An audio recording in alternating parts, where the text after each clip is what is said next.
What is going on, everybody? This is the kid, DC Wrestling, back at it again with another video. And this is your NXT Takeover in Your House 2021 review.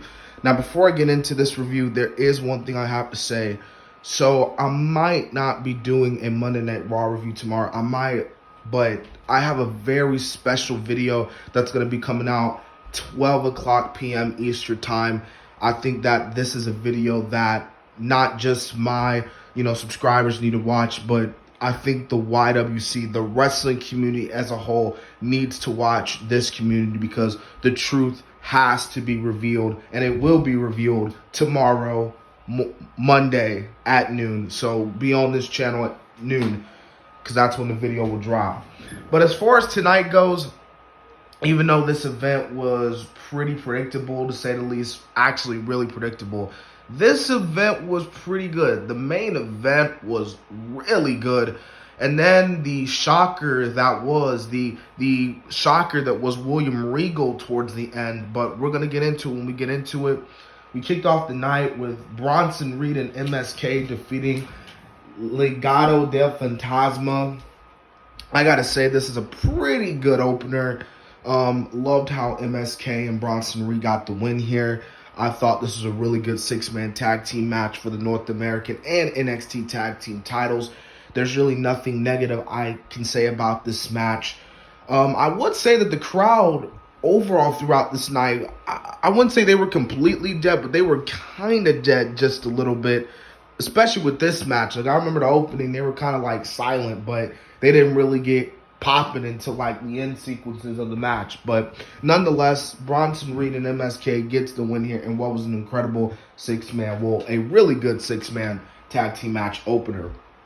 Okay, so the next match was Xia Li defeating Mercedes Martinez. You had Mia Ying attack Mercedes Martinez at the end, hitting her with the Tonga Death Grip.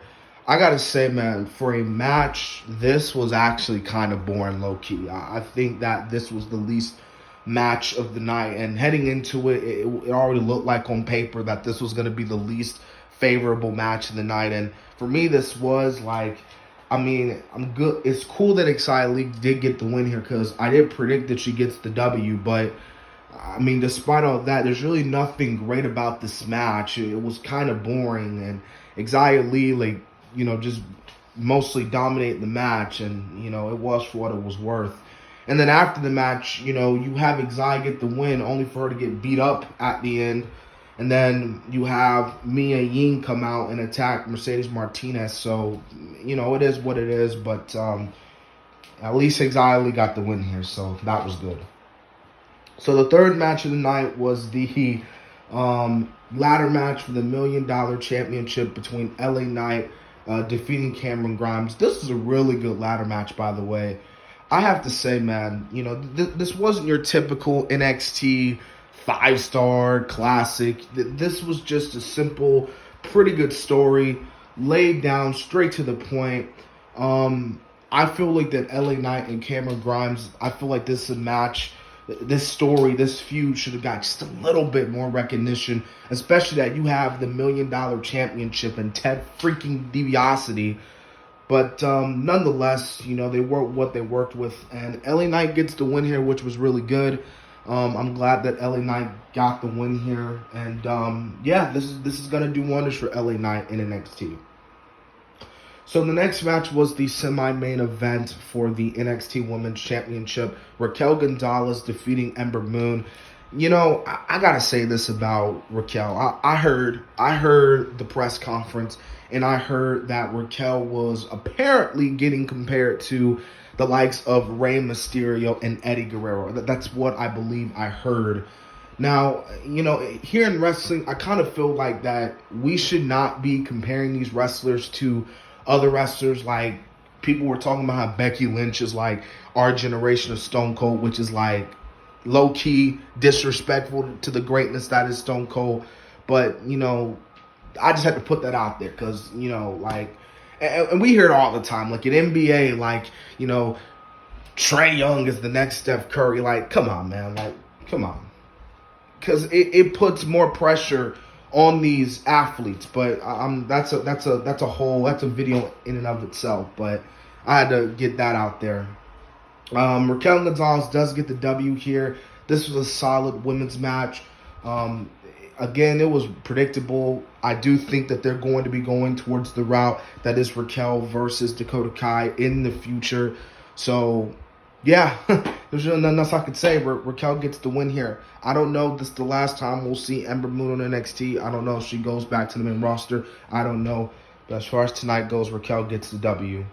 And then the main event, Karrion Kross defeats Pete Dunne, Johnny Gargano, Kyle O'Reilly, and Adam Cole in this what was an amazing fatal 5-way match. Again, this was awesome. I mean, even though that this was like your 4 little kids trying to gang up on the neighborhood bully, even though they were unsuccessful, this was a really good match.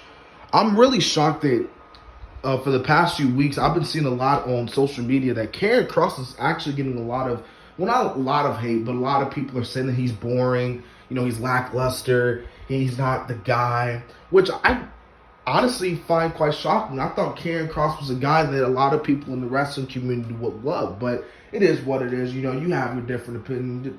You have your different opinions. There's nothing wrong with thinking Karrion Kross is overrated, even though I think Karrion Kross is quite possibly the biggest star right now in NXT right now, and he could do wonders on the main roster, him and Scarlett, both.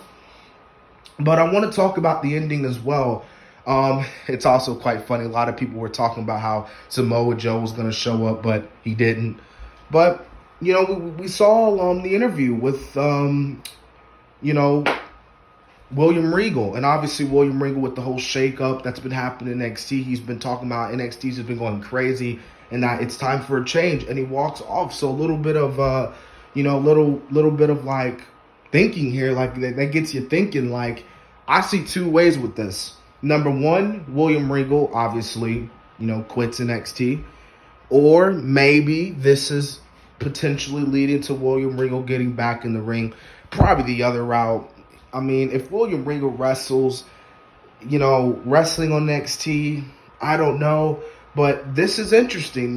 This is going to make fans like question and wonder, okay, like what's in stake for like what's going to happen? Like, you know what I mean? So little bit of a aftershock here. But anyways, nonetheless, this is a good show, to say the least. And that is my NXT In Your House 2021 review. Again, join here tomorrow at noon, because guys, I'm gonna tell you something, and I'm gonna say it again in the video too. While I was on vacation, I had a revelation. I saw the light, and tomorrow the revelation, the truth finally gets told. It comes out. This is something that the wrestling community doesn't want to hear, and by God, they're going to be pretty pissed off when they see it. And you guys as well that are watching this video are probably going to be pissed off when you see it. But this video, it's big, and I just want to let you guys know about that. So again, this has been the Kid DC Wrestling, and so yeah.